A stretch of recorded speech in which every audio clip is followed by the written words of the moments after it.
करणार. मुंबईतील प्रभादेवी, दादरसह माहीम परिसरात दौरा. या भागातील बंद पडलेल्या इमारती प्रकल्पांचा घेणार आढावा.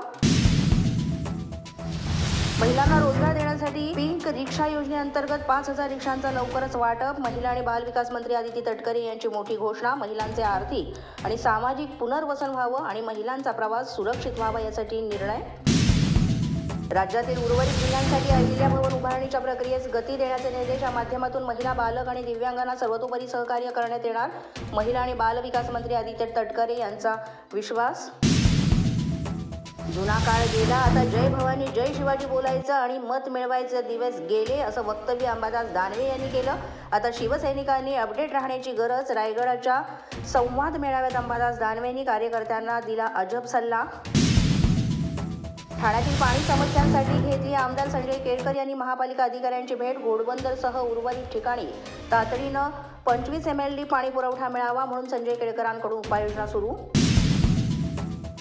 ठाण्यातील जिल्हाधिकारी कार्यालयात महत्त्वाची बैठक पार. एकनाथ शिंदे, रवींद्र चव्हाण, किसन कथोरे बैठकीत उपस्थित. काळूशाहीनंतर बांधा आधी पुनर्वसन करा, कथोरे यांची मागणी. लातूरमध्ये शिवेंद्रराजे भोसले यांच्या उपस्थितीत जिल्हा नियोजन समितीची बैठक. लातूरचे पालकमंत्री झाल्यानंतर शिवेंद्रराजे भोसले यांची पहिलीच बैठक असणार. शिवसेना शिंदे गटाचे बेपत्ता पदाधिकारी अशोक धोंडीच्या शोधासाठी पोलीस पथक तैनात. आरोपींचा शोध घेण्यासाठी पोलिसांचे पथक राजस्थानच्या दिशेनं रवाना. बुरखा घालून परीक्षा केंद्रामध्ये प्रवेश नको, मत्स्य व्यवसाय आणि बंदर मंत्री नितेश राणेंची शिक्षण मंत्री दादा भुसेंना पत्रातून मागणी. राज्यातील 10वी-12वी परीक्षेच्या धर्तीवर लिहिलं पत्र. कॉपीचं प्रमाण वाढण्याची भीती असल्यामुळे हे पत्र. परभणीच्या पालकमंत्री मेघना बोर्डीकर यांनी घेतली जिल्हा नियोजन समितीची आढावा बैठक.